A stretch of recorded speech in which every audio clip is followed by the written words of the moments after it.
I'm gonna just quickly start by first of all thanking all four of you for being, all three of you for being here, and everyone who's attending. It really, we all really appreciate it because this is a topic that is special to everyone who's on the panel tonight. So I think it would be really incredible for all of us to share.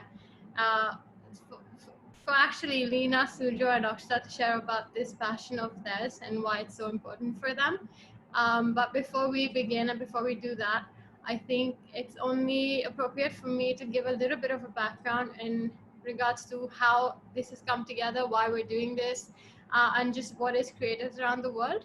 So I won't spend too much time on it, but just to give everyone a quick overview, it's something that's been playing on my mind for at least 2 years. And I've always been really fascinated about the idea of how we all, not all of us, but a lot of us who travel a lot or who have friends in across different countries have created networks that in across the world, and they are scattered. And when we lose not particularly lose contact with these people, but when we physically are separated from them, just like we are in quarantine, how can we stay connected? How can we continue to learn from each other? So that's something that I've always found fascinating. So I wanted to try to make an effort to bring my network closer together and try to collaborate and transpire some collaborations between those networks. And that's kind of the example of what's happening here tonight. So just to start off with, I know Sujo from my job, from my day job, not my day job, but I met him through work about 2 months ago because modern slavery is a topic that I typically would not have. I would not have thought of bringing this at the forefront of our conversation today. But it's only when I met Sujo through work, I realized, and he's doing some incredible work in this field, and I'm going to let him explain more of that in detail, but that's how we met. And then Leena is, I want to shout out to my friend, one of my really dear friend, Mimi, who is responsible for connecting me to Leena, who is just an incredible person. And she's been involved in the human rights space. And again, she's going to explain that as well, more in detail. But she's a lecturer at the British University of Bahrain. And then finally, my friend Akshita, who I've known for easily, again, over 20 years. And we've been childhood friends. And we both have come back to India over the last, not that long ago, from our education in Singapore and in Boston, respectively. And Akshita is really passionate about this topic, and she did her last research paper in college on this subject. So this is how it's all sort of transpired. And now I'm just going to let each of you give a quick introduction to who you are and why you're interested in this and why it's so important to you. So we can start with Leena. Ooh, okay. So my name is Leena Al Belooshi. I specialized in methods for combating sex trafficking in Bahrain.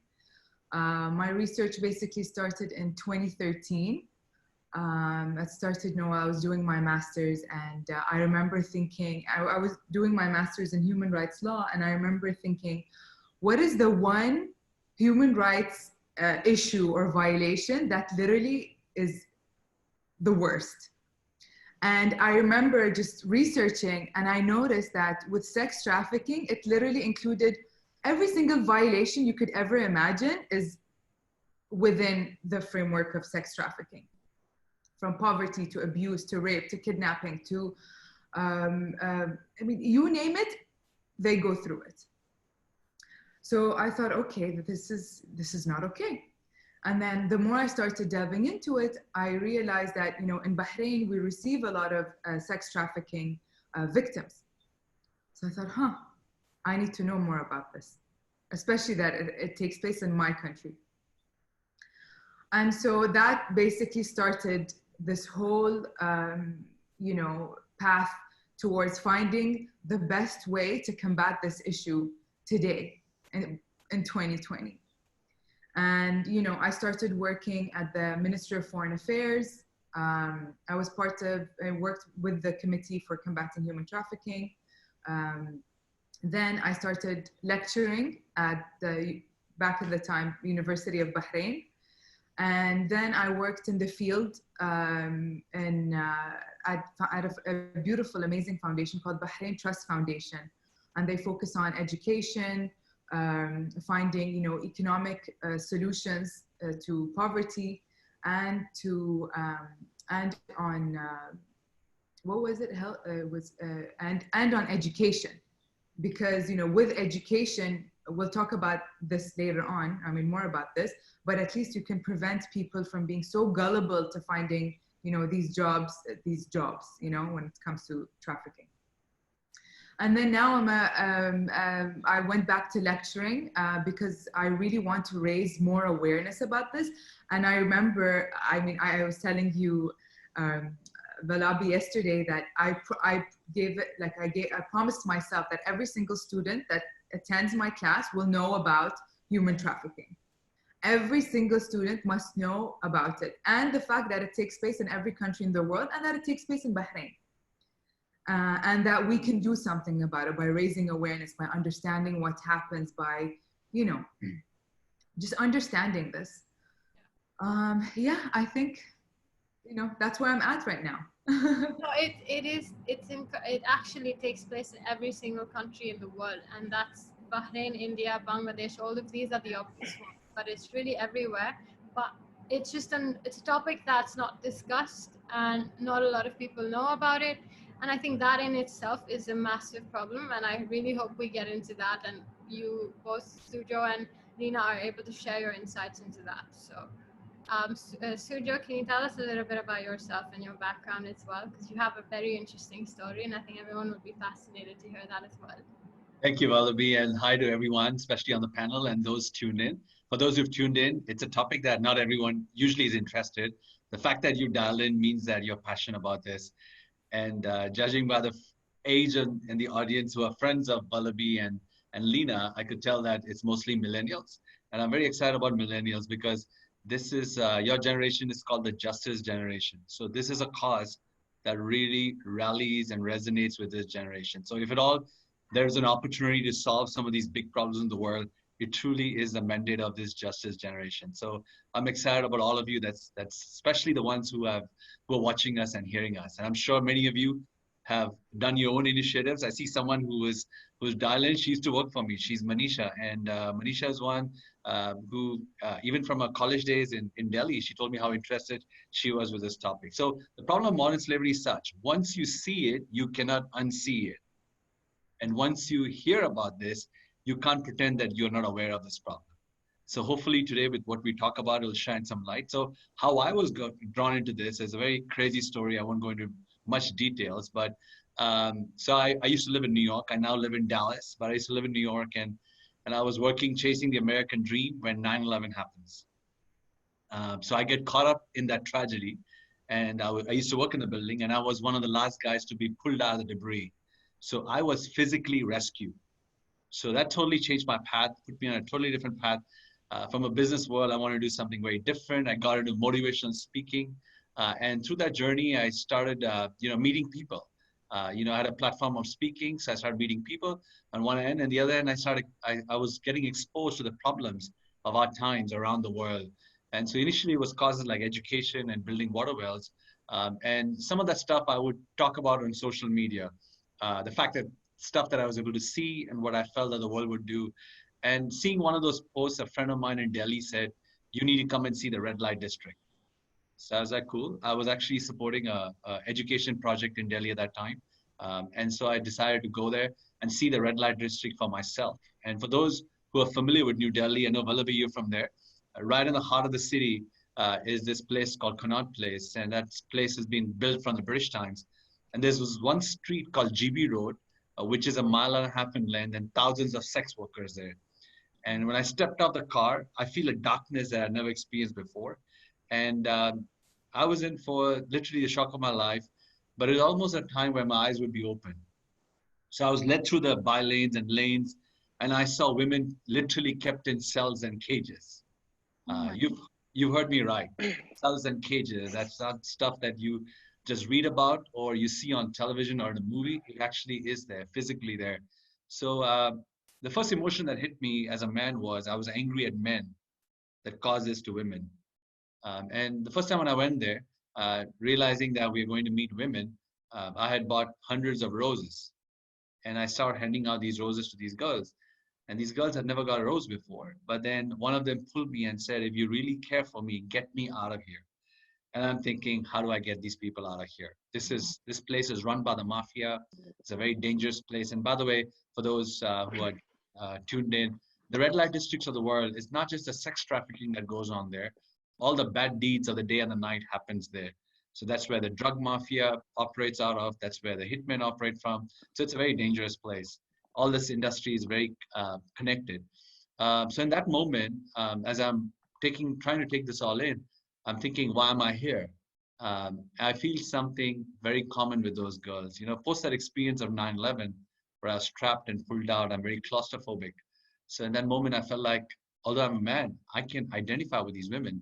I know what it's to be trapped, thinking nobody will hear me. So that's how You Can Free Us got started in Delhi, and now it's spread into different countries. So that's how I was exposed by actually seeing the problem firsthand. And those of you, there are many of you who are listening to this, you will identify this, whether it's a problem like human trafficking or any other problem. You know, when you're supposed to be part of the solution, you're going to get exposed to it. You're going to get exposed to it by a friend who shares with you. You read it about it, and all kinds of energies around the world will speak to you about this problem. And I felt something similar happen to me. So that's my story, how I got involved in this fight against modern slavery.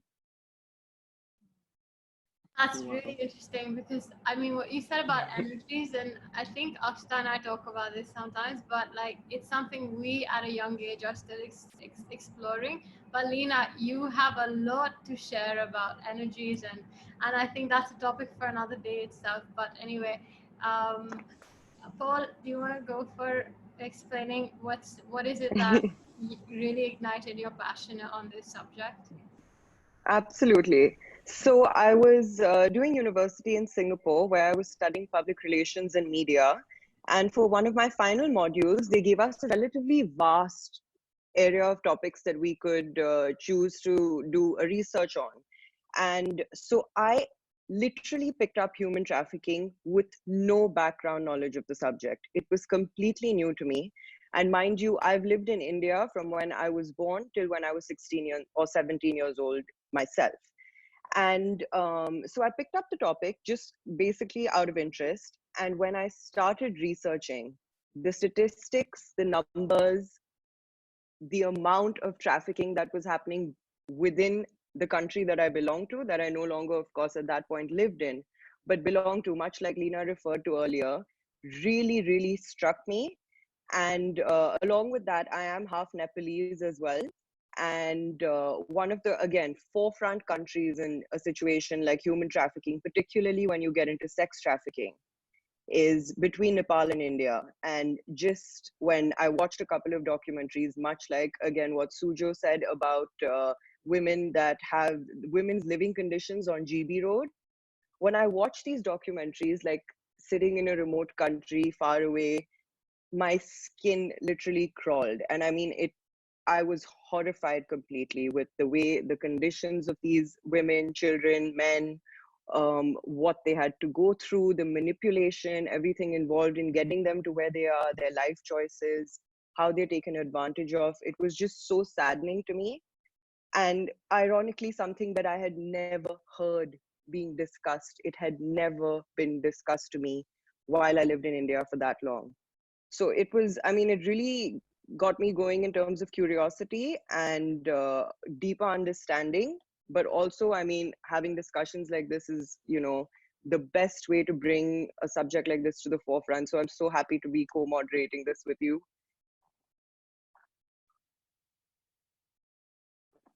Oh, you're muted, Vallabhi. Yeah, I think Paul, what you said, so Akshita, what you said about GB Road and Connaught Place, it's something I told Sujo. It's not, I wasn't exposed to it either. Growing up as well. Just like we have a pretty much Absolutely. quite a similar story. So I think it's very important that.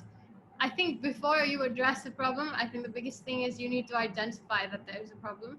And surely people who are working in this space, such as yourself, you know the intricacies of it, but the rest of us don't. And I think it's important to be educated, because once you're educated, then you can't ignore it. And I think, Sujo, you Mm-hmm. mentioned that. So yeah, so just to, I think as soon as we get into this whole topic and discussion, just to tell everybody who's attending, we are going to be taking questions. So if you have any questions for any four of us regarding anything we're talking about, please send them in. And just based on how relevant we, because it's good that Akshita and I are co-moderating, she's going to run the first half of the session, and like we'll really dive into what is the background and what's the problem we're looking at. And then we'll try to spend the second half of this discussion into really addressing what are the solutions, and what is it that we can do, because um, that's really the intention of this whole conversation. Just sort of scratch the surface of what's the problem and what are the solutions, keeping it as simple as that. So with that said, please send in your questions in the Q&A box, and Akshita, I'm going to let you take over now. Absolutely. Thank you. Thank you so much, Vallabhi. So, for everyone listening, just to give you a little bit of a broad perspective of what we're talking about here in terms of modern day slavery and human trafficking, what we're referring to is they go hand in hand, first things first. And just to summarize it for you in a nutshell, it's when humans, people, are being exploited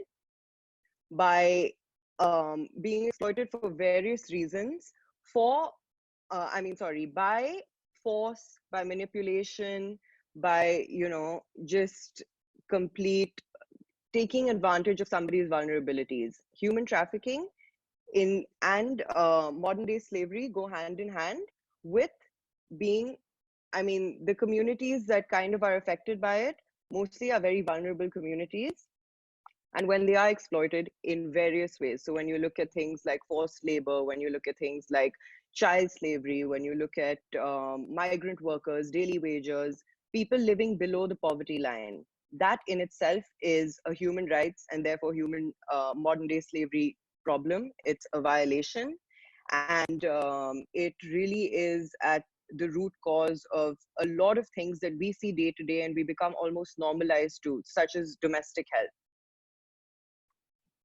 And really, when it comes to solving for this, understanding overall what we're referring to, human trafficking, human smuggling, for example, are two completely different things. You do not need to transport people for it to be considered trafficking.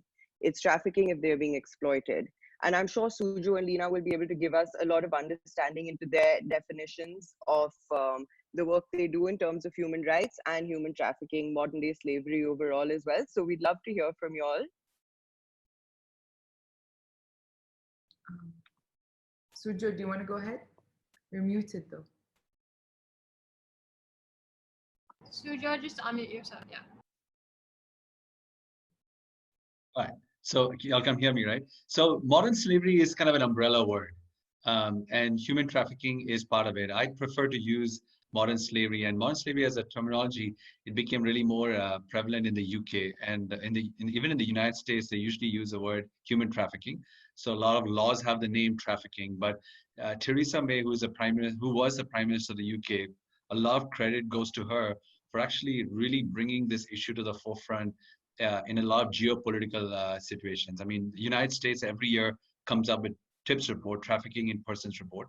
So, but then it was UK that said modern slavery, and she made a lot of attempts to actually even connect business and industry to the problem of modern slavery by passing the UK Modern Slavery Act, which has now been an act that Australia has just copied and other nations are looking at it. And so it means one and the same, but the scope of it changes. So from selling a person for sex trafficking purposes, or selling them for sex, or exploiting them for child labor. Again, child labor is a touchy topic. Every country has its own labor laws, which defines what is actually child labor and what is not child labor. But even organ transplanting, and if somebody is kidnapped and they're ripped up, and they take an organ from them and they sell them, that's also trafficking. Something else which might surprise a lot of you is bride trafficking, or kidnapping women and forcing them into marriage, is also considered human trafficking. So forced marriages is a classic case of trafficking. So I often think of this and I chuckle in a way, and I'm thinking, If forced marriages is trafficking, then possibly 20 to 30% of India's population is trafficked. But anyway, so trafficking, the definition of it can vary, but like Akshita, you mentioned earlier very rightly, it's affected every zip code. So you could be sitting in Mumbai or Bahrain or Singapore saying, it's a third world country. It's a third world problem. It is not a third world problem. Every zip code has been affected. So the causes, the vulnerability, and now the more that we're living in a digital age, the vulnerability becomes even more higher. Yeah, in agreement with Sujo, there, like he mentioned, there are so many different types of trafficking, which includes child trafficking, sex trafficking. There is, like he mentioned, organ trafficking, trafficking for labor, like the types that we have here. And there is also domestic servitude as well. People that are, you know, trafficked to work somewhere, and sometimes they're not even paid. That's a form of trafficking. And trafficking, I mean, it can include crossing a border or just internally. So it can be from, let's say, I mean, Bahrain is so small. I mean, but let's say from Manama to Mharraq, that could be a trafficking route, or it can be from Bahrain to, let's say, Russia. So it just depends. And it can be done in several different ways. I mean, the methods that people come up with to traffic are, so for example, it can be done through deceit. So I can just, let's say someone that's from a village, a specific village, goes up to the vulnerable groups in the village, say, are you looking for a job? Would you like to come, would you like to go abroad? Like the classic example for Bahrain is, would you like to go to Arabia where there's a lot of oil and it's so rich and there's so much money? And instead of making, for example, $30 a month, you're gonna be making $30 a day. You should come, we'll get you a nice job. You're gonna be like a waitress, or you can work in a coffee shop like a barista. And of course, I mean, they're so gullible, they need the money. They usually say, yes, yes, please. They're like, okay, don't worry, I'm gonna help you. You know, just you're one of us, and I'm gonna so happy, I'm gonna get you your ticket, don't worry. And what happens? They get them the ticket because they're poor, they can't even afford a ticket. They buy the ticket. They, as soon as they arrive to the country, someone random waits for them and says, oh, are you this person, XYZ, whatever their name is, insert name. And they say, yes, okay, come with us. And they're in a foreign country, they don't speak the language, they're so gullible. They could be here on, like, I don't know, a tourist visa, you know. I mean, it depends. And then they arrive here and all of a sudden they're stuck in a hotel room. They don't even know where they are. They confiscate their property, like their luggage, their passports, you know, everything that's that is of importance. And they say, that's it. Now you have to work as a prostitute. This is with sex trafficking cases. So some women, there was an actual case where this woman refused. She was like, I will not work as a prostitute. Even if you kill me, I refuse to. She was a Sri Lankan woman. And literally they found her with stab wounds, because they told her, if you don't work, we're gonna stab you. And she was found in that state.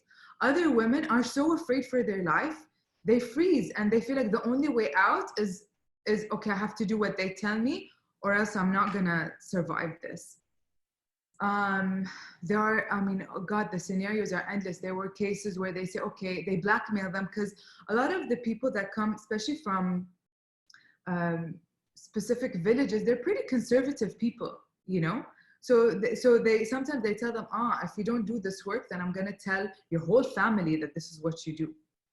And I'm gonna do this, and I'm gonna do this. So they keep blackmailing them and threatening them.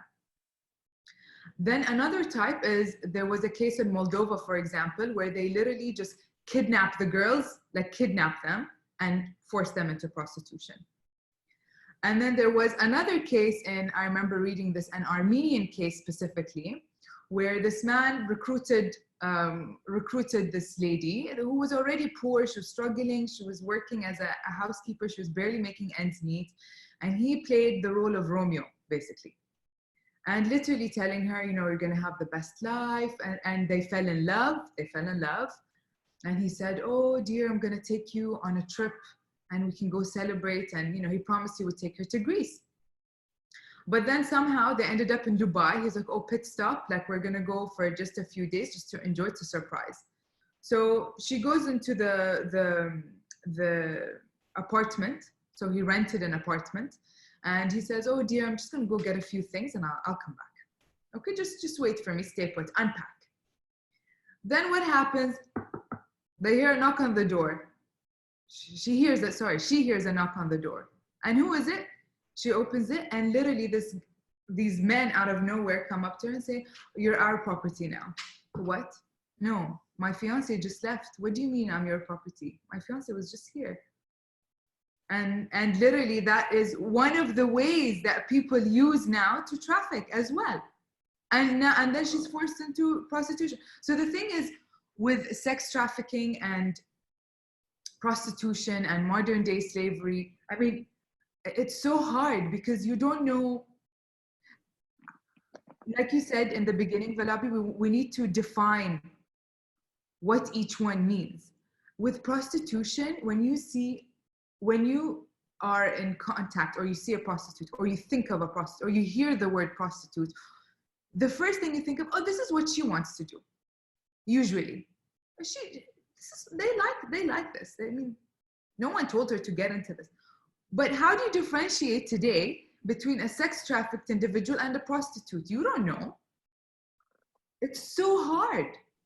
Yeah. Unless we're talking about like high-end escorts, this is just, I feel like this needs an entire talk on its own. But the high-end escorts, they are the face of prostitution. They say, oh, because see, look at these women, this is what they want. And okay, I shouldn't say just women, there can be men as well, but the majority are women, the majority. And so it's a tough, we need to unpack it. We need to unpack it. Just take a closer look. What are we talking about? We can't generalize anymore. We can't. And this is the biggest issue. And it is a form of slavery. They don't get any pay. You know, they're literally stuck and they don't get the pay. The pimps take the money, you know, that's it. They don't get anything out of it. They go home traumatized. Yeah. You know, these are some of the cases that I have personally witnessed here. They go back home traumatized. Like we had an interesting case of a Thai lady, and she came to Bahrain to work as a prostitute. This is what she told me, according to my research. I had an interview with her. And she said, I came here to work in the prostitution industry. I thought I could do it. My friend told me, oh, it's easy, go Bahrain, this and that. And she went, and she was so traumatized. She didn't think that this is how it was gonna be. I think she just assumed that, you know, it was gonna be, I don't know what she assumed, to be honest, but she was so traumatized. But the government considered it a sex trafficking case, mainly because even though she consented initially, and even consent, this is an important word. We have to discuss consent, because with consent, a lot of prostitutes seem like they're consenting, but a lot of them have been so traumatized that it's like, how can you consider this consent? Right. Anyways, with consent, even though she consented, the government considered it as a sex trafficking case because she was stuck, she wasn't getting paid, she was basically like a slave. And they ended up, you know, helping her to go back home. That's great, though. In terms of government initiatives, Leena, that's absolutely fabulous. And just again, to get a little bit in depth in terms of how grave this situation really is, both Sujo and Leena, can you just give us a couple of statistic numbers? For example, I know that it's the second largest crime in the world in terms of both profitability and in terms of how large the economy behind it actually is.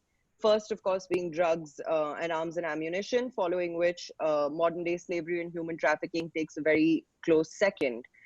From stuff I've read, I hear that it's $151 billion industry. Yeah, it is. And if you all could just shed some light in terms of how grave the situation is with statistics.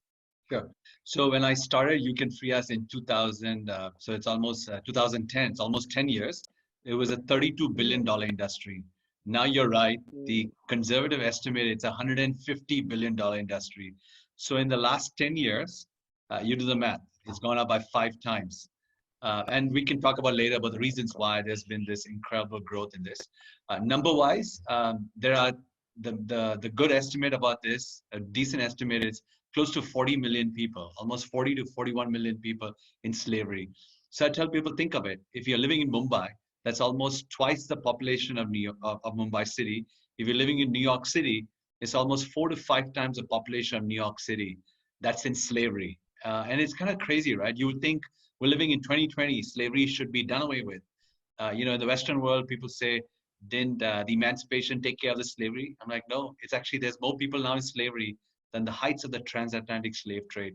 So these are just conservative numbers, but what good research people have also told us is only 1 to 2% of slaves will ever be identified or rescued. And also the estimation of slavery, how many victims there are. For example, I want to use the example of India. So in India, we have 350 million people that fall under what's called the Dalits. And for centuries, there was this bonded labor system. And bonded labor has been done away with legally, but it's still prevalent. And if you would include numbers where somebody's forced to work because of a debt somebody took, his father took, or his grandfather took, which was very, very common in India, the children and grandchildren used to. So those numbers really don't come in the overall scheme of numbers. So there's a lot of underreporting that happens when it comes to numbers of trafficking. But most people, and I love Leena to also comment on it, they kind of believe that it's almost 40 million people. The ILO, their numbers are usually very low. They say it's about 28 million. And again, these numbers, they don't get updated almost every year. They get updated every second year or third year. Yeah. I mean, I agree with you, Sujo. The numbers are just, I believe that they just touch the surface, and it's an estimation. Because these are only the ones that they found out about. What about all the ones that they don't even know about, that are not registered? And by the way, with bonded labor, okay, since we're all creatives here, do you guys follow, I always tell my students to follow this account, Humans of NY. Yeah. Oh, that's funny that you say that. I love Humans of NY. And he did this entire series of photographs in Pakistan that talks about bonded labor. And he was showing real life examples of men that were still in bonded labor. And the interesting thing with bonded labor is that somehow it keeps increasing. The number, so let's say they start with 500 rupees as a loan, and then as a debt, that they have to pay back. Then it keeps growing. The more time passed, they're like, oh, you stayed with us, you ate from our food, you were doing this, now you have to pay 1,000 rupees. And then after a while, it's 150,000 rupees. And then there's a picture of this man with his child, and he's like, I was trying to help my sister because she needed surgery, and it was life-threatening. She needed that surgery, but now my debt is going to move on to my child, and you see him holding his child.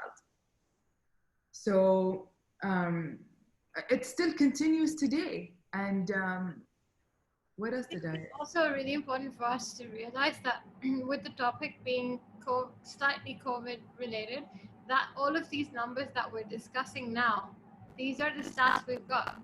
But the truth is that these numbers with COVID are just going to keep increasing exponentially. And that's one of the primary reasons why we're here discussing this topic today. And Leena, I just want to say that you mentioned Humans of New York. It's funny because that was the inspiration back 2 years ago for me to start this Creatives Around the World. So it's just a bit weird, and I wanted to say that. But yeah. I love that account. I always use class, I always, because I want my students, when I want them to think about human rights, not just in terms of the UN and something that's, so far and it sounds like a dream, I want them to relate to it. To think about it, to absolutely.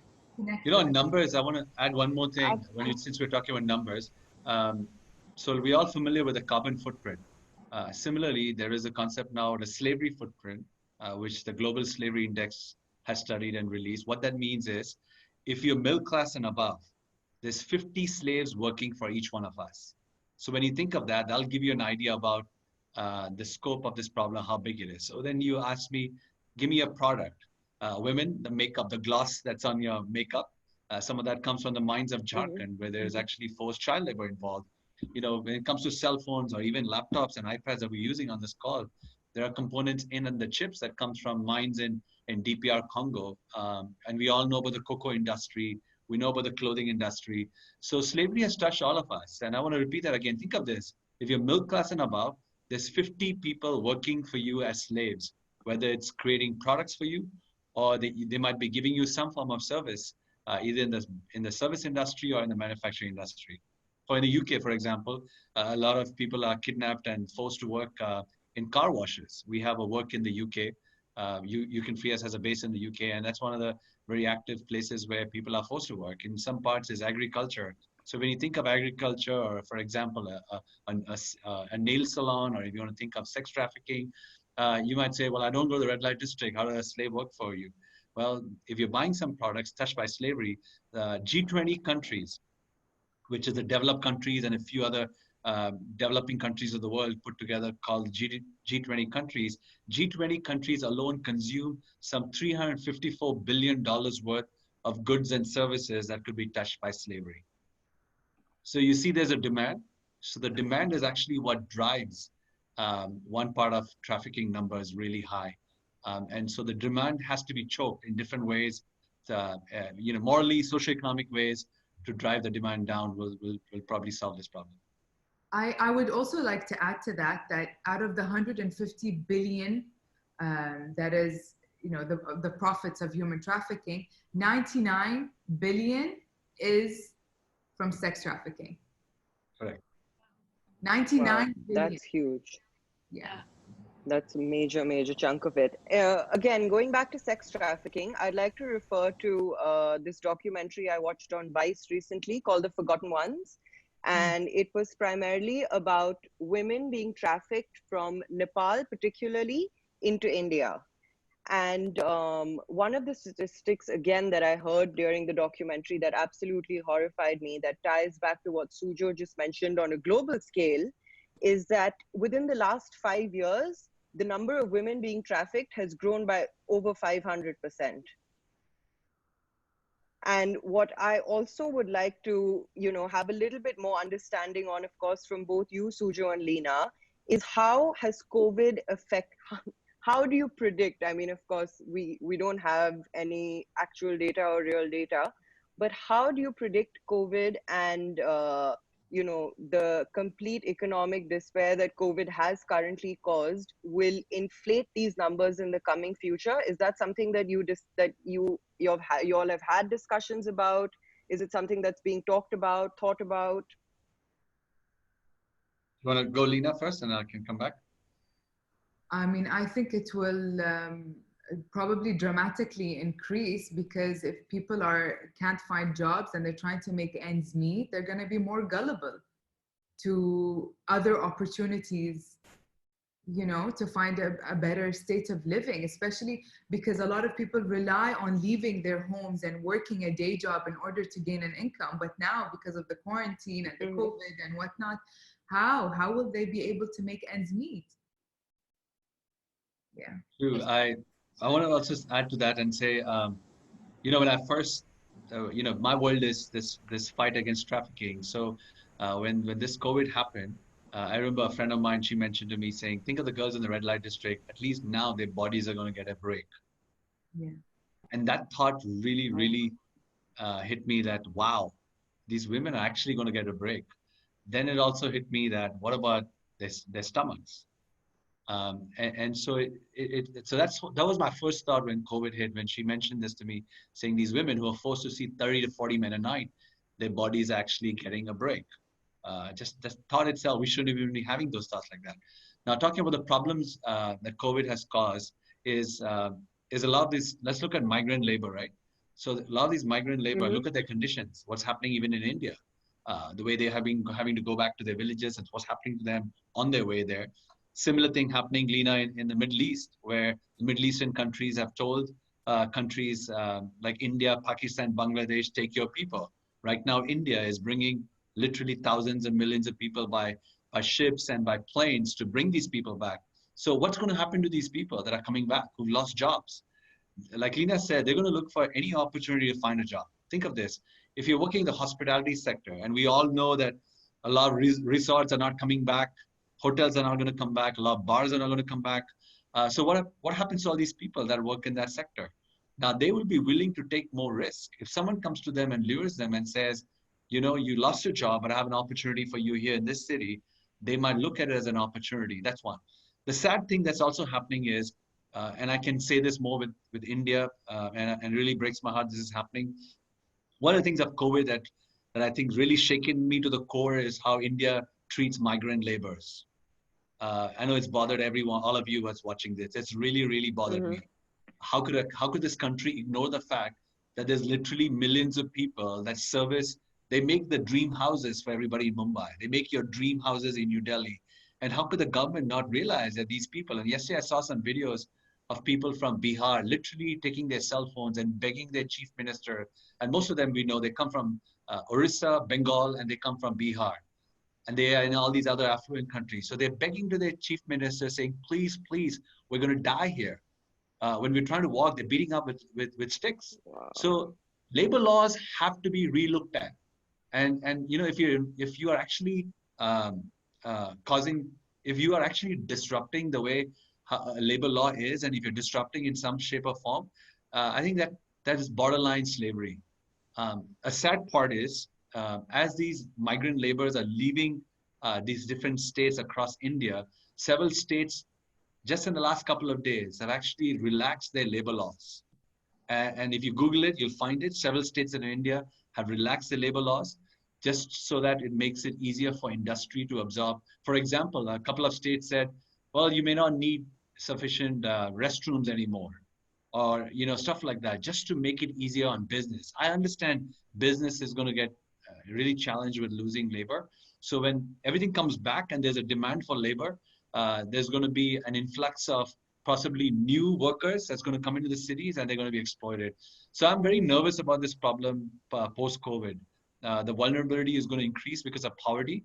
They're saying that there's a good estimate that 20 to 25 million people just in these 2 months have been pushed below the poverty line globally.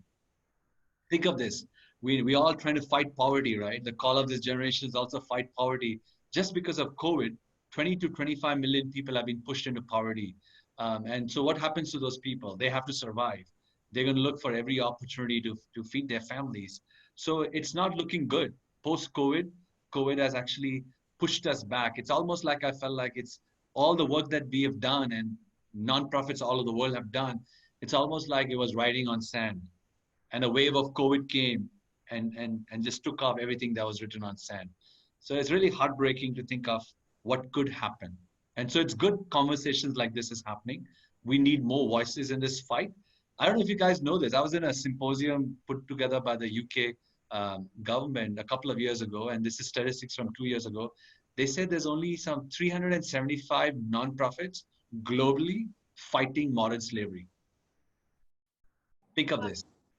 There's only, 300. Wow. that's nothing. My You look at gosh. a country like India, which is 8 to 12 million people in slavery, again, conservative. You need at least 1,000 to 2,000 nonprofits. So possibly a conversation like this is encouraging someone out there to say, you know what, I want to start a nonprofit. I want to be a voice for those that are voiceless. So the need of the hour is for more nonprofits to come in and existing nonprofits to actually build their capacity. And that's truly the need of the hour to face the problems that COVID is going to cause. In agreement with Sujo, I just want to add to that. I mean, that's an excellent point. You know, in Bahrain, I'm part of an organization called Migrant Workers Protection Society. And because of the COVID situation, a lot of businesses can't make ends meet, so they can't even pay some of their workers. So there are these workers that are not from Bahrain, they're from, you know, different parts of the world that are here, and, you know, they can't, you know, they find it very difficult they can't get their pay. And so they've relied heavily on, definitely on nonprofits. So for example, with migrant workers, we definitely help them literally weekly or every day, send them food, send them help, whatever help they need. But the good thing here, I mean, I'd like to say this, that in Bahrain, at least, that any workers that have been infected with COVID were taken by the government and they're currently being treated. And we had, I mean, I think 1,400 or maybe 1,200 around that you know, migrant workers that are currently being treated by the government for free. So what I'm trying to say with this specific Bahraini example is that it is not an individual effort. It is a group effort. I mean, we can't rely purely on just government, and we can't rely purely on nonprofit. They go hand in hand. They need to help each other out. Yeah. And so definitely, we definitely need more nonprofits around the world. 100%. Yeah. I think, Leena, it's interesting that you say that, because we have a couple of questions that have come in, and they kind of are touching upon what you just said as well. So we have a question from Rishi Mundra as well as Kalim Kamboj. Hi, Kalim. But they ask, what is the stand that the legal authorities have taken? Have they been pressed for action? So that is one question. But along with that, it's also interesting to hear Kalim's point, which says, systems of human degradation have existed in all cultures, including European feudalism, which has had an enormous effect through colonialism. So having said that, how are source countries being identified and education initiatives being conducted? Or is it that education is lacking? So COVID-19 is providing lots of virtual communication. Is that communication being considered, including developing mobile apps? I don't know if you both have anything to say to that, but I think those are very been brought up, and it'd be great if you can address those as well. Yeah, education is key. That's a very important point. And for me personally, I'll share an experience with you that I had that really highlighted how important education is.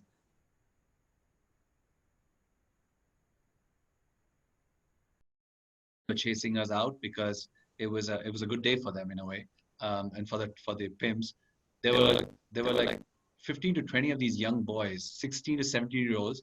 The 10th grade testing or exams had just got over in Mumbai, and they were just coming in their first experience with sex. Somebody had just brought them to the red light district, and you know, my oldest is an 18-year-old, and when I saw these children, I was like, that could be my son.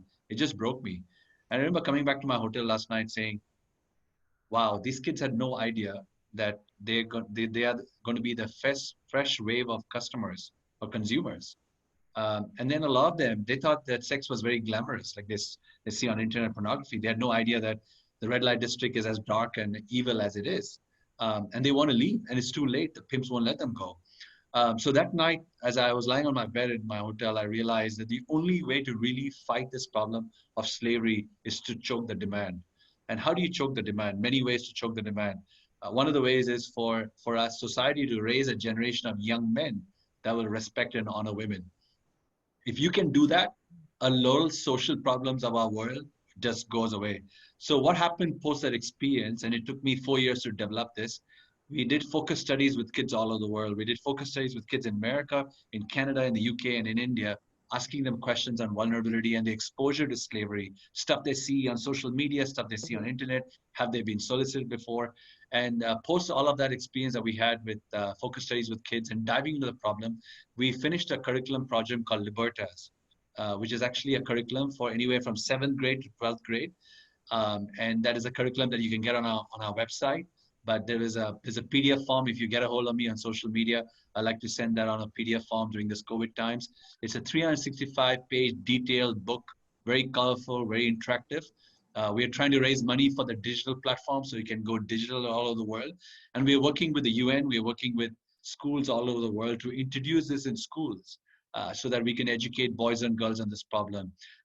Girls, to educate them on their vulnerability, how traffickers lure them, how they get on social media platforms like Instagram. You could be a beautiful girl and someone could get on your on your Instagram and say, I've been following your posts. I have a modeling contract for you in Milan. This has happened. Of all the places, Milan. And most girls would just jump on a plane and say, I gotta go see someone in Milan. So stuff like that, just to educate them on the vulnerability, but also to educate parents. Now, everybody has this kind of stuff, right? Cell phones or digital equipment. I think it's important for parents to actually monitor, what kids do when they're very young, because traffickers are using a lot of social media apps to lure children. I worked with the FBI in several cases in the US where 8, 9-year-old kids have been victimized through social media apps. And, lately the Justice Department came hard against a few websites and apps, what you call the dark pages on the internet. But the moment they were shut down, 1,000 more opened up the next day. So there has to be a concerted effort on the digital front to fight this. So yeah, education is key. Conversations like this is key. Awareness is key. The more we talk about this problem, more good people will stand up and take a stand. And also the way we consume things, consumerism has to change. We talked about demand. The demand comes from goods and services we buy. And this being a justice generation, I'm most excited of the fact that this generation, most of them will only buy goods and services from companies that are ethical. So if you know of a company that's actually exploiting workers, if you know of a country exploiting workers, I think just shaming them will do a lot good. I won't mention a company to you. If I mention the company's name and the brands, all of you on this call would have bought them. But I'll just tell you, it's a $354 billion company that produces tons of brands, different brand names that all of you have bought. So I had a conversation with them on C-level in their boardroom in New York City, and they wanted to work with us. And I just said, "You're not ready to work for us." Right? He said, "Why?" I said, "Well, I talked to your people that take care of your supply chain, and I asked them questions about, are you sure if your supply chain is clean?" And they said they have no idea. They bring stuff from Vietnam, they bring stuff from China, they bring stuff from India, they bring stuff from Philippines, and they had no idea. All they cared about is their quality control, how good their product was, how good their design was, and their stuff is all over the markets of the world. So, and I just thought of it, and I remember sharing with these guys, and I said, it might just take some young man, young lady somewhere to take a picture of this factory where this bag or this shoe product is made and post it online, and that might destroy a brand. So the good thing is, the more we are aware and more we take social action, it will actually cause companies and governments to do more. We talked about what's happening to the migrant workers. And I think what we need to do right now, all across India and all over the world, is all our social media platforms talk about this crisis and how we're not doing enough as a society to take care of people that actually serve us. So I think more awareness we spread through social media, what a powerful tool to force corporations and companies and governments to take action. I think it's so interesting that Mm-hmm. you say that, because you kind of touched upon like the various solutions that are there, and like the biggest thing that most people attending this conversation and hearing about this awareness is obviously one of the biggest things that everyone can partake in. But I think I would really like to pull Leena back into this conversation, because she was talking to me about the concept of dehumanization. I And was just saying, I think if we just get into that, I think all of us, and Akshita and I got on a call with Leena just yesterday, and she blew our mind away with everything she told us. Because I think if you and most people who would attend this or hear this later, the biggest problem is Mm-hmm. if something is not relatable, then you can't solve the problem and you just can't get into the solution. You just don't feel connected to it, and it all comes down to eventually, in my opinion, is human connection. So Leena, can you please just spend some time talking about what you of have to say on course, this? of course. So it all started last summer. I was asked by governmental entities here in Bahrain to provide a workshop about effective methods for implementing human rights. And I was like, wow, this is such a great opportunity, to get people to work and feel passionate about human rights as I do in the most effective way. So I started this research. And then I discovered something that blew my mind. I kept thinking, I'm like, wow. So I studied human rights law. So let's count, yeah? We have international law, we have regional laws, we have local laws, sometimes we have tribal laws, sometimes we have there are so many different laws that should protect all of these individuals that are going through slavery and abuse and poverty and whatnot. Adequate standards of living is one of the basic human rights, adequate standards of living, which includes proper housing, which includes getting them out of poverty. And yet, we still have crazy statistics all over the world of so many different types of human rights violations. So then as I kept doing research, I kept asking, okay, why? Why isn't it so successful? Why can't we as human now in 2020, or at the time it was 2019, why can't we have proper implementation of human rights? We've advanced in so many different ways. So I started looking at the why. Why do we act the way that we do? Why do humans act this way? Why is it okay for an individual to go and, for example, exploit someone and make money out of this person? Although it's a human, it's another human to human. I'm not even speaking about an actual animal. That's another conversation. It's human to human that I feel like I can exploit this human. Why? What happens? What happens within this person's mind that allows them to commit such a crime? So then, through research, discovered something called dehumanization. What is dehumanization? It is literally the way in which I make another person into a subhuman. So, for example, let's go. Let's start from the playground, and then I'm going to work my way up to today. In the playground, or in elementary school, there's bullying. We've all witnessed it in school, right? We've either been bullied, or someone was a bully, or you've witnessed a bully. And what happens is when you start bullying someone, you are reducing them into an it. And it's not because you're angry at the person, you just spewing hatred at this person. And so when I reduce someone into an it, I'm allowed to do anything to this person. We've read of many different cases where literally people die because of bullying cases. They die. So then let's continue this.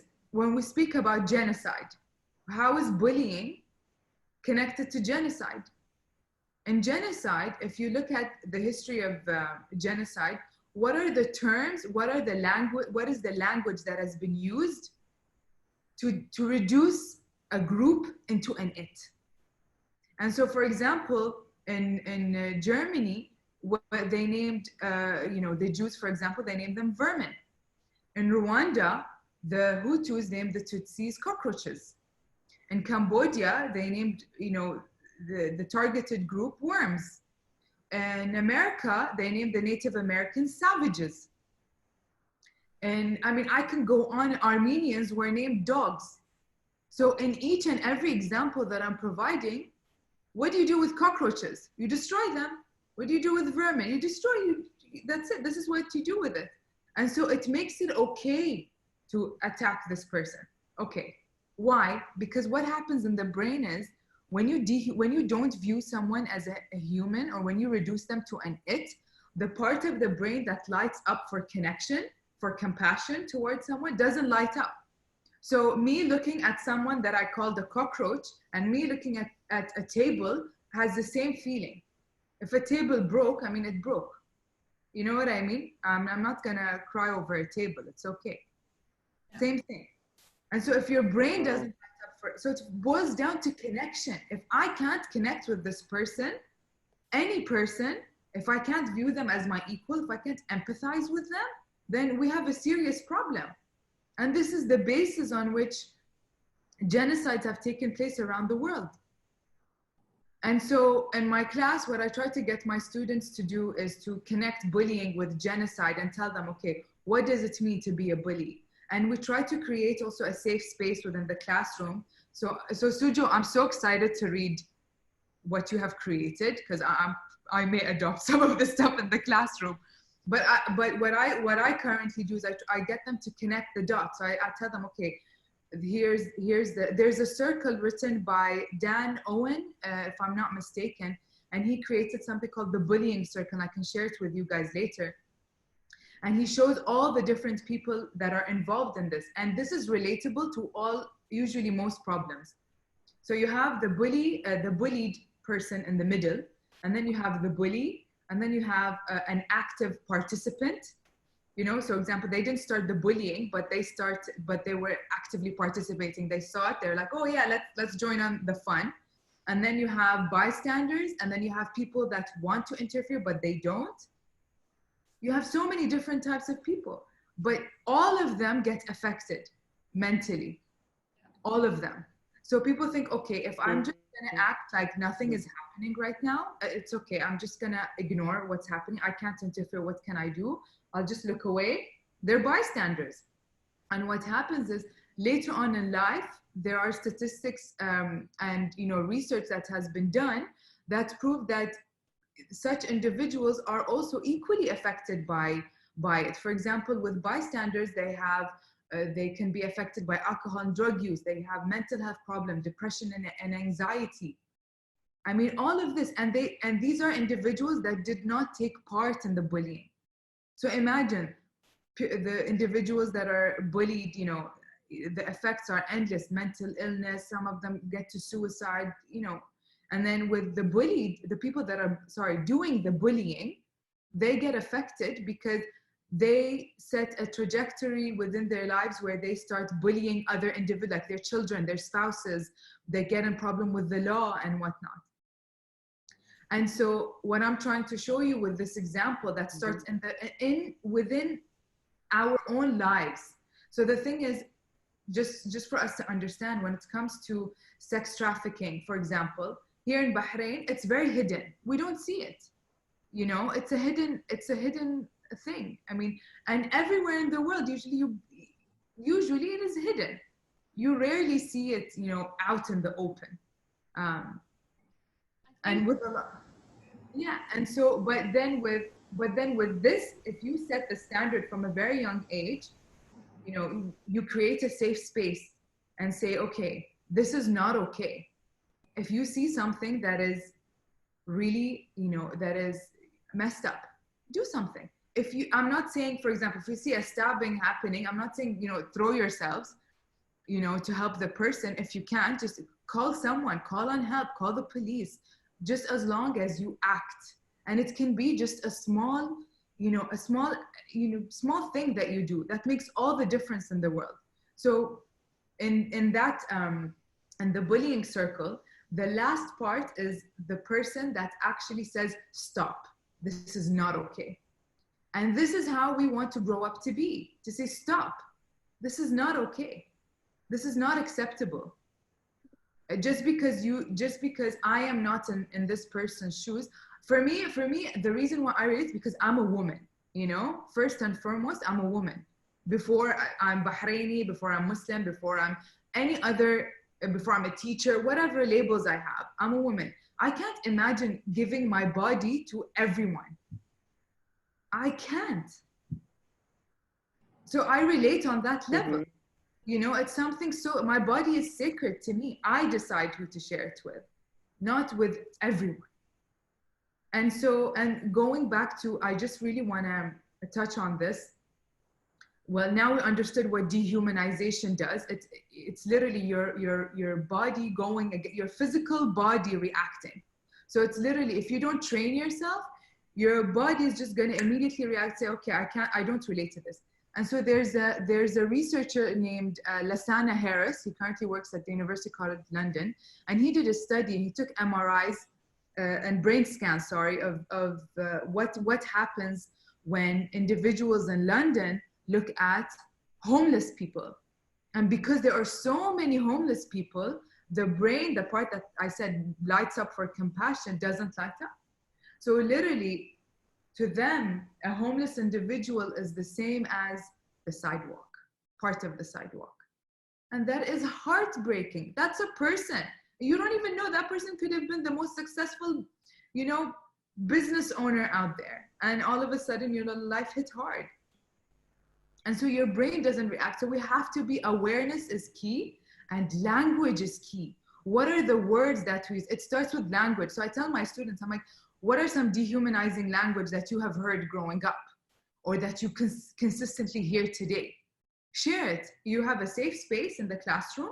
Share what you've heard. And and the things, and I do this with governmental officials too. I'm like, give me some dehumanizing language. What did you hear? And the things that they share, I mean, it exists everywhere in the world. And so when I hear it, I'm like, do you see what is the issue with that? When you minimize someone to an it using a label, it's not okay.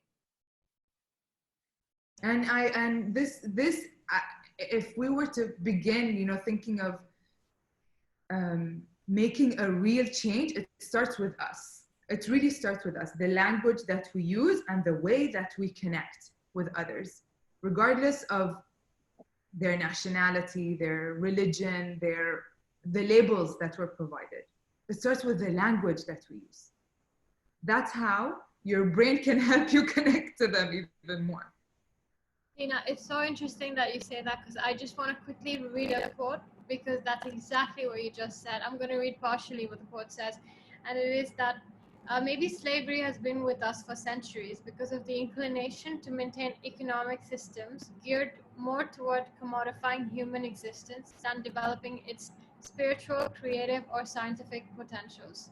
Such commodification instantly erases any recognition of humanity as a priceless value unto itself, and reduces individuals as well as entire races or a specific gender to a bargain priced other, which is exactly what you're kind of trying. I think personally, I think you're trying to kind of help us Mm-hmm. understand that if you don't relate to a person, if you classify them as a certain other individual, or you call them with these terms of cockroaches or prostitutes, you automatically don't relate, and then you don't feel compelled to do anything and don't make change.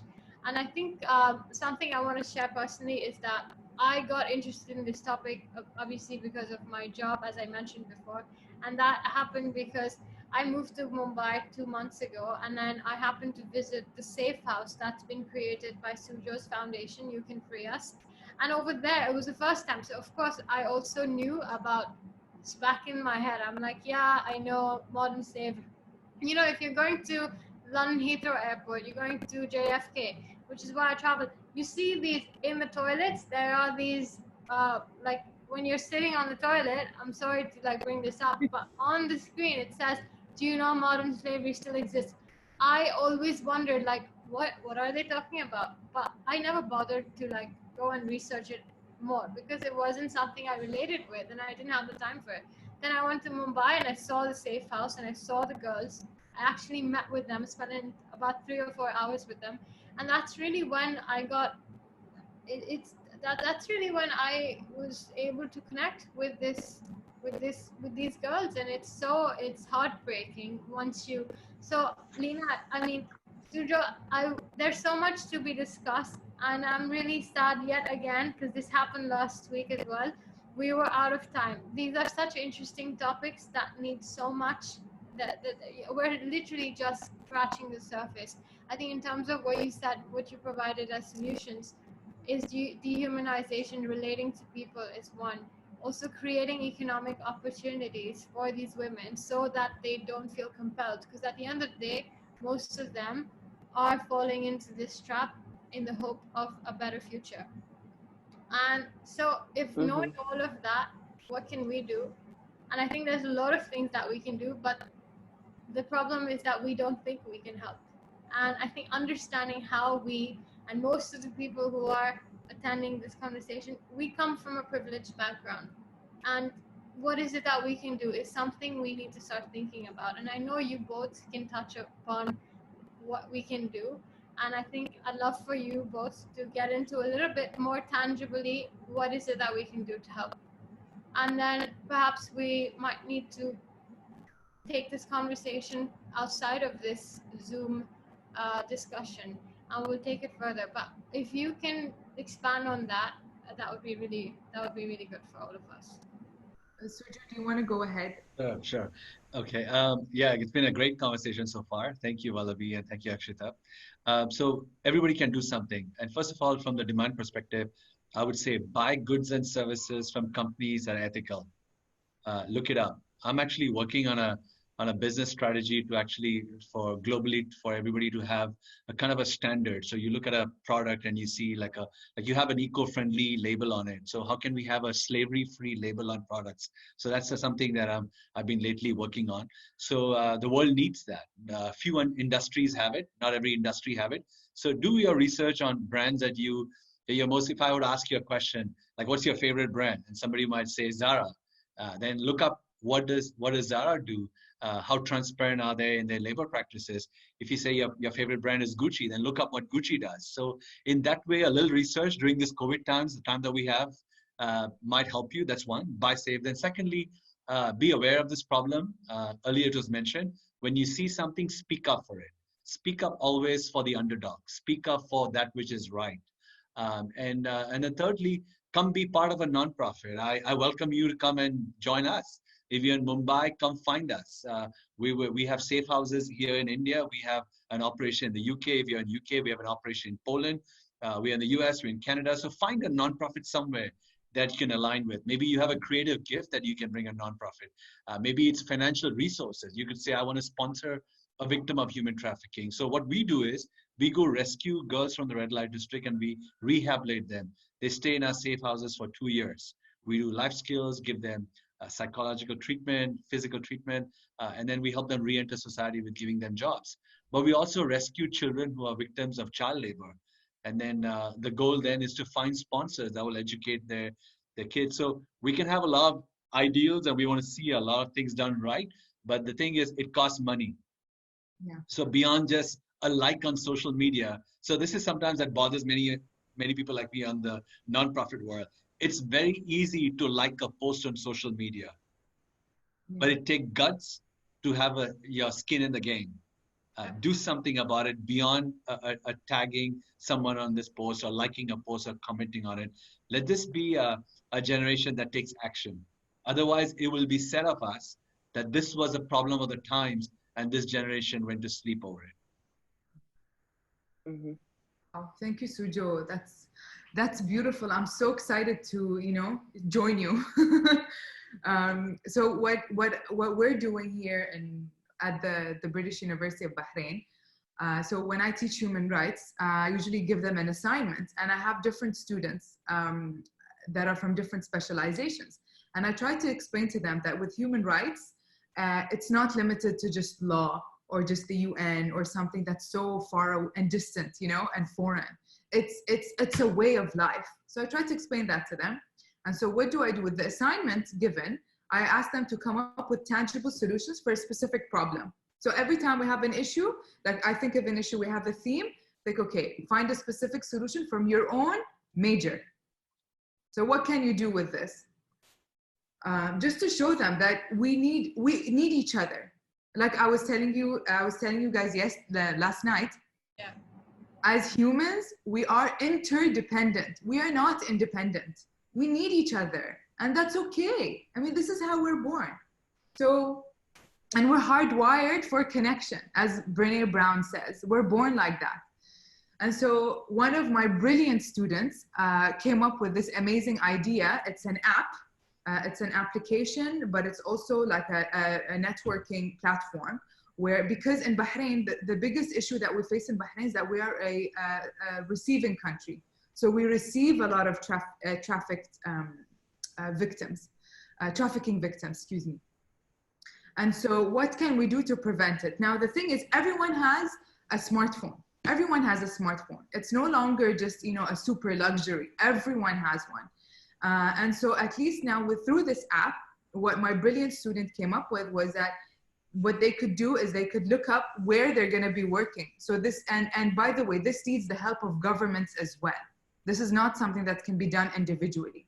So they, through the help of the government visa process and whatnot, what they could do is look through the app, look if this is an actual company, because sometimes they arrive here through a fake company, right? And so they can actually check, is this a real company? Is it not a real company? Is it a fake? Is it operating? And they can also find out from other people that are already available here to kind of, ask them questions before coming. But at least we will know exactly where this person is as soon as they arrive here. So it's a process. It's currently in the works. We need more funding. We need more, we're currently trying to make it happen. It's a big project, but this is just to show you, just making it relatable through the classroom. I mean, that's what I did. I just said, okay, what can you do about it? And the amazing thing, in the beginning, you mentioned the millennials, Sujo. What I love about them is that they're limitless. They don't have, because when you start working in the field, you're like, oh, is this gonna even work? You get frustrated with time, with the system, with different situations. But with the students, they're so limitless. They're like, oh, we could come up with this, and then we can just work, add other layers to it. And I mean, for me, I studied development and I studied law. So I wouldn't think of an app, I wouldn't. And for me, they come up with these creative solutions to these problems. We help each other out. Like I said, we're interdependent. And so he comes up, he tells me, this is my idea. And I tell him, okay, let's think of this aspect and that aspect. How are you going to include this? So with my experience and with his knowledge, we make the app even better and better and better. So, this is the next step to help decrease the number of trafficking victims that arrive here in Bahrain. And hopefully, inshallah, as we say, around the world, inshallah. Leena, honestly, I think I'd really love to understand what the app is. I'm sure a lot of people who are here with us, they probably want to understand the specifics of the app. So I don't know if you want to disclose the name of your student, but if you can share some more information on that with me, perhaps later, we would love to figure out a way of how we can bring people together and maybe help him fund his application, because I am pretty sure this is a topic that there are a lot of people like Akshita who are extremely passionate about it. I am obviously quite new to this, and I'm learning so much. And I think everyone. I think we talked about this yesterday. Everyone who's here, we want to help. It's just that we don't know specifically how. And I think if we, as a platform, whatever work you're doing and whatever I'm like trying to do with this, I think if we can put out tangible ways of how we can help these vulnerable communities, I think it would just be something incredibly powerful. And what I really like is that you touched upon vulnerability, you touched upon connectivity, and I think I'm not going to put too much emphasis on this, but I know I have a next talk lined up on Wednesday, which I'm going to discuss as well, but that's entirely going to discuss with Anu Aga and my friend Mimi's mother, Lulu Auntie, about what is the power of human connections. If we can really relate to others, relate to vulnerable communities, relate to our friends, relate to anybody who's going through a lot of difficult situations in life, we can contribute towards some sort of creative solutions towards making things happen. So thank you for touching upon that as well. And Sujo, I think your foundation is also doing such amazing work in terms of empowering the women who come into the safe houses and making sure that they go out ready to take on the world and sort of are fully rehabilitated.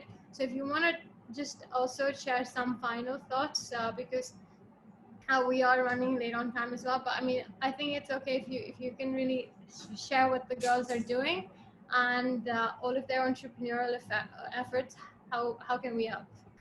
So right now, what our girls are doing through these COVID times, they're actually making masks, which is pretty amazing.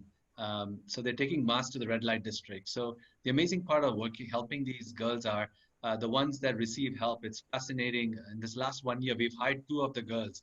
Our foundation hired the girls that we rescued and we rehabilitated. So they all want to give back. Some of them want to be social workers. Some of them have gone after their dreams. There's 2 sous chefs in 2 5-star hotels in Mumbai that have come out of our safe house. So it's amazing to see what we say at You Can Free Us is every human life story can be rewritten. And we truly get to see these life stories rewritten. And all we can do is all of us can come together with our resources, time, and our effort, and some with the intellectual capital can come and help fight this problem. So our girls right now are making masks, but they're also engaged in an art project. And I shared that with Vallabhi before. And they do this in Maharashtra, in Mumbai. There's a very common art form called Warli art, which is actually a very tribal art. So they're actually making amazing paintings about the COVID times. And I'm hoping that this could be an art exhibition that we can possibly even take it around the world. It'll definitely be an online exhibition where we plan to make t-shirts. So if you follow us on You Can Free Us on social media, when the t-shirts are ready, you can buy these t-shirts, and that would be a great way of finding this. So our girls make different products. They make jewelry. We're going to get into some more products soon. So this is, by the way, when these girls make products, our foundation doesn't keep any money. All the proceeds that come from jewelry and other stuff, that goes straight into the girl's account. When these girls come to a safe house, they come with no legal identity. So those in India, you'll understand this. We give them a Aadhaar card, a bank account the week they come in, and every girl in our safe house has a bank account. And the stuff that they do, we put money in. That's the way of making them feel that they truly they're about to go launch into the world in a new, fresh way. So you can find more about us if you're in India. I want to. Is there a way to put up our website, Vallabhi, on the chat? You can put our website up. Sure. It's Yeah. You Can Free Us India. YouCanFreeUsIndia.org. And that's how you can find us, find more about what's happening. Or you can find us on social media. I think that my background has the hashtag there or the ID there. But you can also find me, Sujo John, on social media. But anyway, you want to get involved, especially those of you that live in Mumbai and anywhere in the world, come be part of this fight against modern slavery. Great, that sounds fantastic. I just want to maybe also, there is a really interesting question here.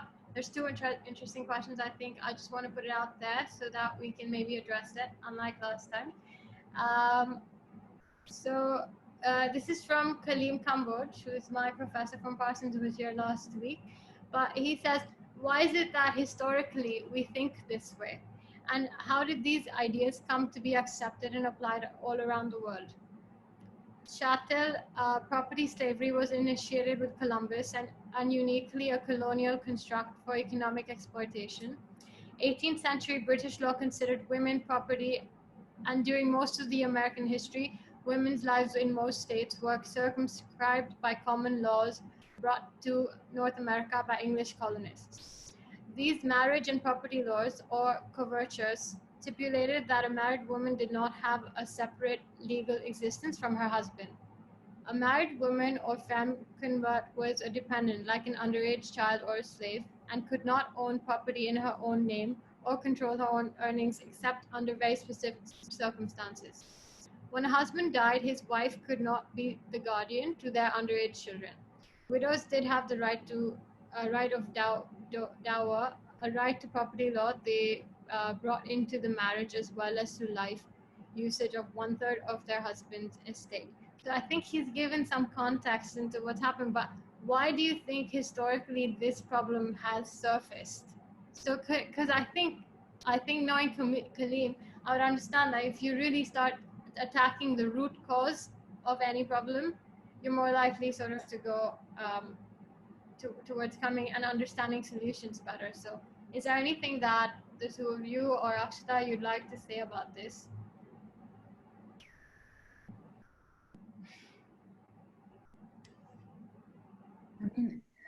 Can I?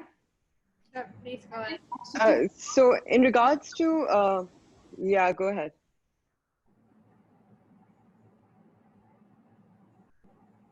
Akshita, go on. I couldn't actually, I'm so sorry, I couldn't actually hear most of that. My internet's, Leena, go, giving you a bit of trouble right now. Okay, I'll just state a very interesting, I mean, I agree, you know, this is very interesting. The interesting bit in Bahrain is that when it comes to sex trafficking, you will not see Bahraini sex trafficked women. You only see foreign sex trafficked women. So even abroad, you will not see a Bahraini sex trafficked woman.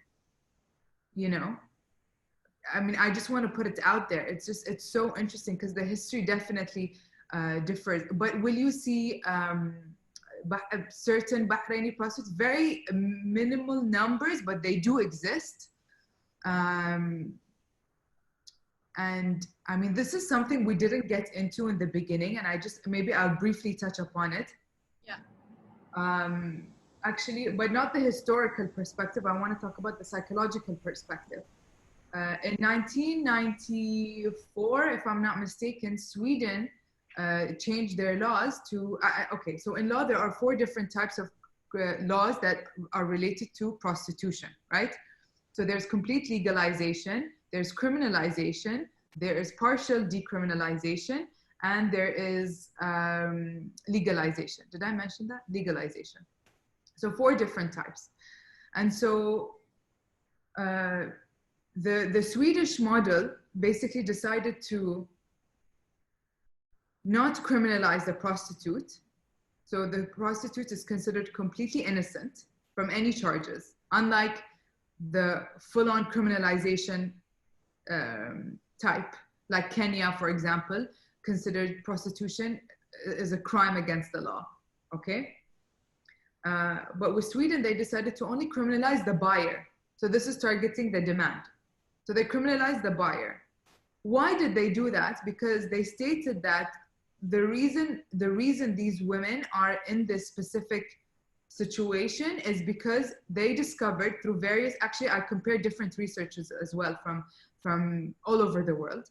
And there's a high number of 70–80% that enter this field, the sex work field, that have been sexually abused as children. And so it has to do with their sense of worthiness as well.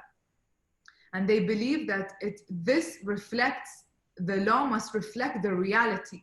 And because of that, they only criminalize the buyer. They do not criminalize the sex worker.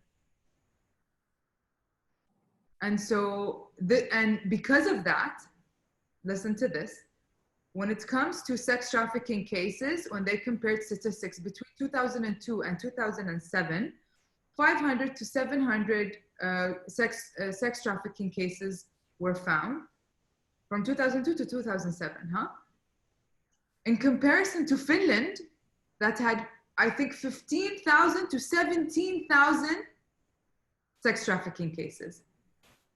This is purely by changing the law that reflects the reality of things. So when they looked at the psychological aspect, the historical aspect, they discovered that a lot of them are victims. And because of that, and this is interesting as well, most sex workers, if you give them another option, they will go to the other option. They will not stay working this specific job. And that's what they did in Sweden. They helped them with, changing their career path, and they trained them in another field. And up to 75% of the women left the field. That's a high number, 75%.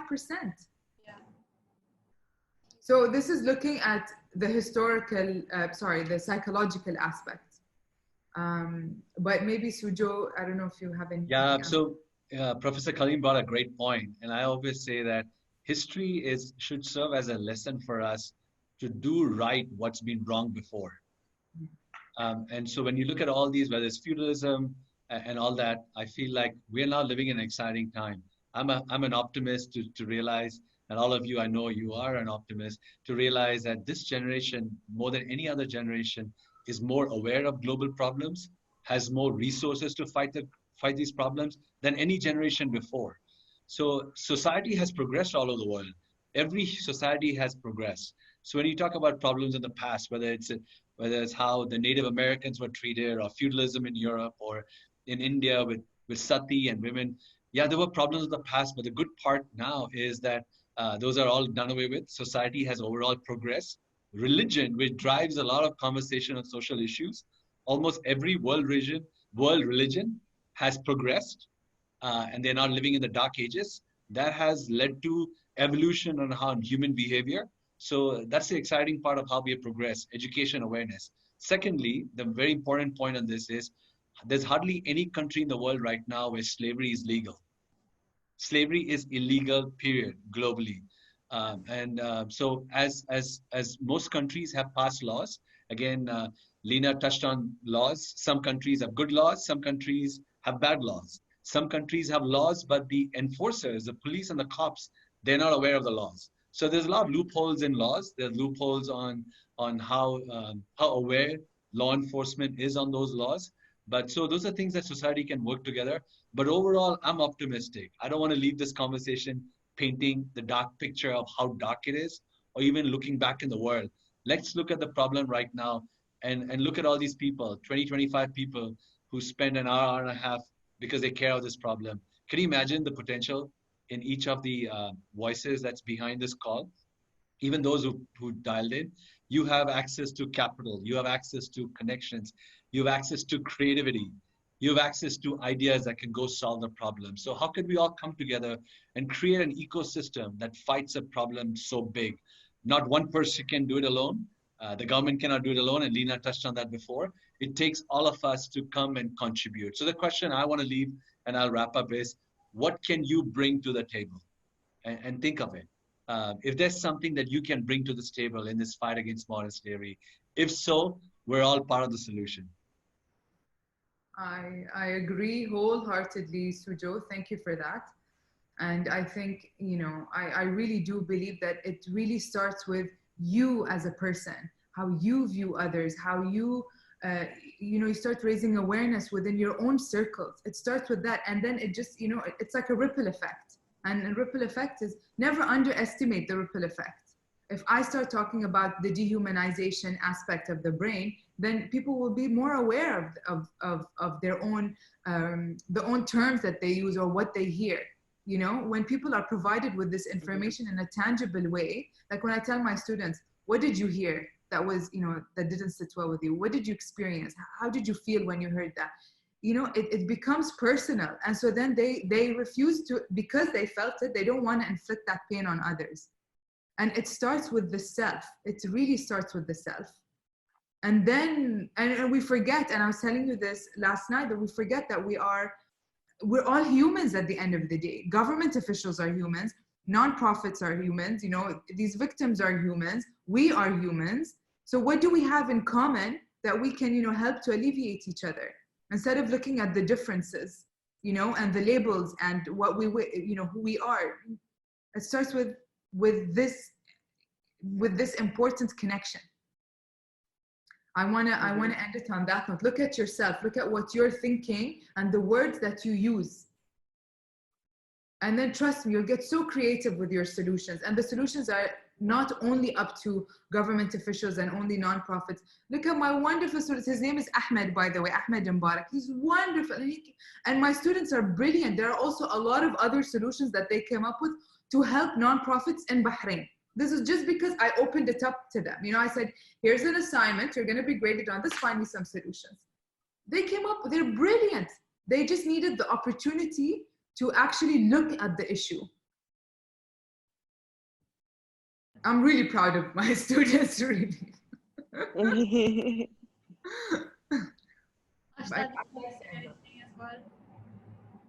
Absolutely, yeah. Just to add on to that, going back to what I originally said right at the beginning of the conversation, was when you are, and I remember Sujo mentioned this at one point as well, when you become aware and when you educate yourself about the problem, you'll never be able to unsee it. You'll never be able to, if anyone talks about, slavery in any capacity, you'll always chime in, you'll give them your 2 cents. And then with awareness, it just kind of grows into a little bit more, just with people talking about it, I guess. It grows in how important it is to everybody.